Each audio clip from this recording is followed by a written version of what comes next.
Hi guys, welcome back to my channel. My name is Abdul. In this video, zan nuna muku 4 different ways da za ka iya making more than $10,000 a 2023. So amma ka danna mu subscribe da like a wannan bidiyon. Number 1 shine cryptocurrency. So cryptocurrency yanzu a duniya yana ɗaya daga cikin manya-manyan hanyoyi da ake samun kuɗi. So a cryptocurrency akwai hanyoyi kala-kala da ake samun kuɗi a cikin cryptocurrency din. Wanda yanzu za ka iya focusing maybe akan trading crypto ko kuma investing a cryptocurrency. Yanzu idan kana so ka fara cryptocurrency, abu na farko za ka fara shine learning.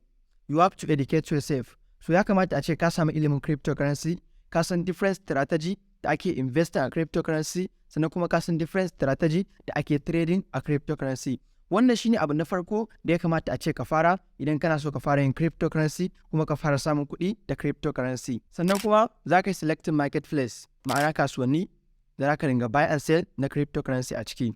So dole sai da wa'innan marketplace ɗin, wanda wa'innan marketplace ɗin su ne kasuwannin da za ka shiga, za ka ringa yin trading cryptocurrency ko kuma ka ringa yin investing na cryptocurrency. Wanda muna da marketplace kala-kala, like muna da Binance, muna da KuCoin, muna da Bybit, muna da PancakeSwap, and then muna da Uniswap. Akwai different marketplace da za ka iya amfani da su wajen fara yin trading ko kuma investing na cryptocurrency. Number 2, NFT, aka non-fungible token.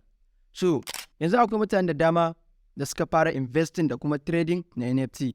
Wasu kuma suna creating nasu NFT din ma, suna uploading wannan NFT din a marketplace na NFT suna siyar da su. Idan kana so ka fara samun kuɗi da NFT, like maybe kai ma za ka dinga creating NFT naka ne kana siyarwa, ko kuma za ka dinga shiga marketplace na NFT ne ka dinga buy and sell na NFT, ko kuma za ka dinga investing akan NFT ne ka sai NFT ka holding wannan NFT din maybe 1 month 2 months ya baka profit ka siyar. So kai ma dole kana buƙatar NFT marketplace, ma'ana kasuwanni, wanda a cikin wannan kasuwannin shine za ka dinga trading na NFT. Like akwai wanda suke trading Ethereum NFT, sannan kuma akwai wanda suke trading Solana NFT. So kuma dai wani kalan NFT ne kake so ka dinga yin trading, dole kana buƙatar wa'innan marketplace din. Wanda marketplace din muna amfani da like OpenSea, and then muna amfani da Margin Eden. Wa'innan su ne manya-manyan marketplace na NFT wanda a cikin su ne ake trading na NFT kuma ana samun kuɗi. Number 3, content creation. So na san za ku yi tunanin me yasa ya ce haka. So idan muka duba yanzu, creating content, like ka creating videos, ka uploading videos naka, like a YouTube ne, ko a Facebook ne, ko Instagram ne, ko TikTok ne, yanzu ana samun kuɗi da shi sosai da sosai a duniya. Yanzu idan muka duba, ni yanzu ina creating video. Idan na creating video, ina yin uploading wannan bidiyon a YouTube. So sannan kuma YouTube suna biya na kowane bidiyo ko ga na yi uploading a wannan channel, so already YouTube suna biya na. Za ka iya fara creating content ɗinka ka dinga uploading a kan wannan platform ɗin.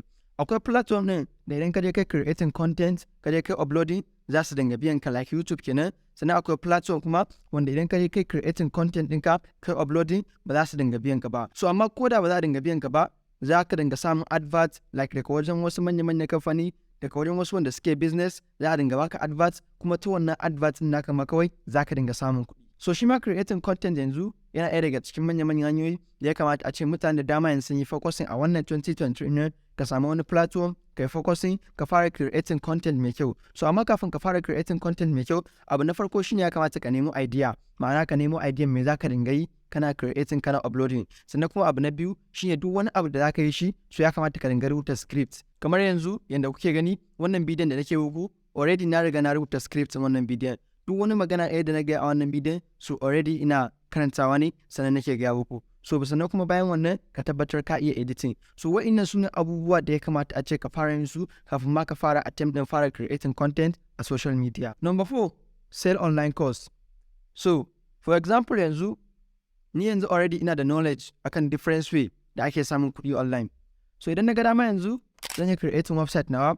Idan na creating website nawa, zan dinga creating videos ina uploading a wannan website din, like videos wanda zan dinga nuna mutane hanyoyi kala-kala da mutum zai dinga samun kuɗi, like yadda mutum zai investing ne ko kuma yadda mutum zai trading ne. Kuma mutane za su je wannan website din nawa, za su dinga sayan wannan course nawa da nake uploading. So kun ga ta nan ma zan dinga samun wani passive income. Ko kuma idan na ga dama ma ba creating website zan yi ba, zan dinga yin Zoom ne every month. Like zan dinga yin Zoom every month, muna yin Zoom meeting da mutane duk ƙarshen wata. Zan ce ma mutane zan yi wani course, zan koya muku yadda maybe za ku investing ne ko yadda za ku yi trading ne. Duk wani wanda yake so ya zo ya register. So kalan wa'innan abubuwan mutane da dama manya-manyan masu kuɗin duniya ma yanzu suna bin kalan wannan strategy ne, suna creating websites su uploading course a wannan website nasu kuma su dinga sayarwa mutane, suna samun kuɗi sosai. Ina tunanin wannan bidiyon ya canza maka mindset ɗinka, kai ma za ka samu hanyar da za ka fara samun kuɗi a 2023. So akwai online business kala-kala da ya kamata a ce yanzu mutane sun yi focusing a kansu. So wannan 2023 nan